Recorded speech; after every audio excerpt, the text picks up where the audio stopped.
मैं ओंकारेश्वर सिंह।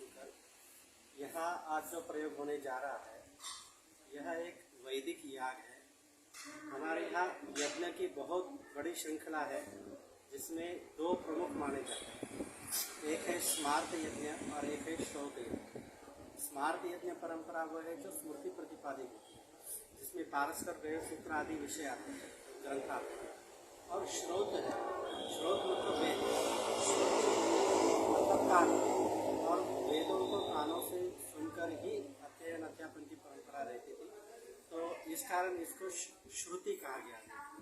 और वो श्रुति मतलब वेद में प्रतिपादित जो याग है उन्हें श्रोत याग कहा जाता है। तो यह जो आपको पीछे वेदी दिख रही है, यह दर्श पौर्णमास याग एवं अग्निहोत्र की वेदी। इस वेदी में किसी भी वेद पाठी को आजीवन ऋषियों ने एक कर्म करने के लिए कहा है। जैसे हम यज्ञोपवीत धारण करने के बाद संध्या वंदन हमें आजीवन करना पड़ता है, वैसे ही वेदाध्ययन हो जाने के बाद इस अग्नि की दीक्षा दी जाती है, जिसमें अग्नियों की स्थापना की जाती है नित्य रूप में।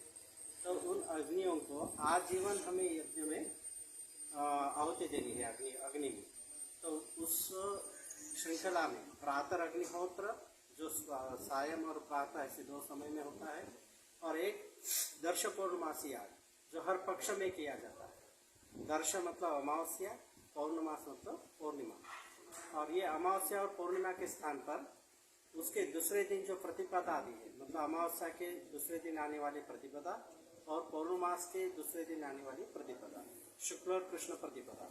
तो इन प्रतिपदा तिथियों में ये याग किया जाता है। जैसे आज प्रतिपदा तिथि है तो आज, जैसे कल पूर्णिमा रही है और आज प्रतिपदा है, तो आज जो कृष्ण प्रतिपदा है उसमें यहाँ पूर्णमास इष्टि याग संपन्न होता है। तो यह याग जो अग्निहोत्री वेद पाठ के अग्निहोत्र धारण करता है उसको आजीवन करना है। ये एक दिन या एक दिन का आज विशेष दिन होने वाला कर्म नहीं है, अपितु एक यजमान को जब तक जीवन है तब तक हर पक्ष में दर्श और पौर्णमास के समय में इस याग का अनुष्ठान करना होता है। तो ये एक वैदिक उपदेश है, ऋषियों का उपदेश है कि ये याग को करते रहना चाहिए। अच्छा, इस याग को इसी समय क्यों करना चाहिए, इसका एक छोटा सा विज्ञान है कि ज़्यादातर नित्य याग जो कहे गए, जो नित्य रूप से करना है, उसको एक संधि काल में करने के लिए कहा है ऋषि।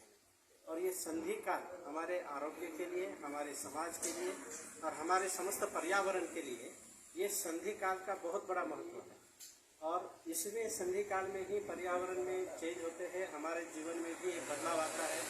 और इस बदलाव को, दो संधि काल को जोड़ने के लिए एक आध्यात्मिक शक्ति के रूप में यहाँ पर उसी समय याग करने का उपदेश ऋषियों ने किया। तो सायं प्रातः अग्निहोत्र जो है वो दिन और रात का संधि का काल है। और ये जो दर्श पौर्णमास इष्टि याग है ये दो पक्षों का संधि काल है। मतलब पौर्णमास और अमावस्या जो है तो शुक्ल पक्ष और कृष्ण पक्ष का संधि काल को हम कहते हैं, इसलिए प्रतिपदा में इसका विधान किया गया। इसी तरह ऋतुओं की संधि, हर ऋतु, दो ऋतुओं के बीच वाला संधि का काल, उसमें चातुर्मास याग का विधान है। 6 महीनों की जो संधि है जिसमें उत्तरायण और दक्षिणायन की संधि मानी जाएगी, उसमें निरूढ़ पशुबंध किया जाता है।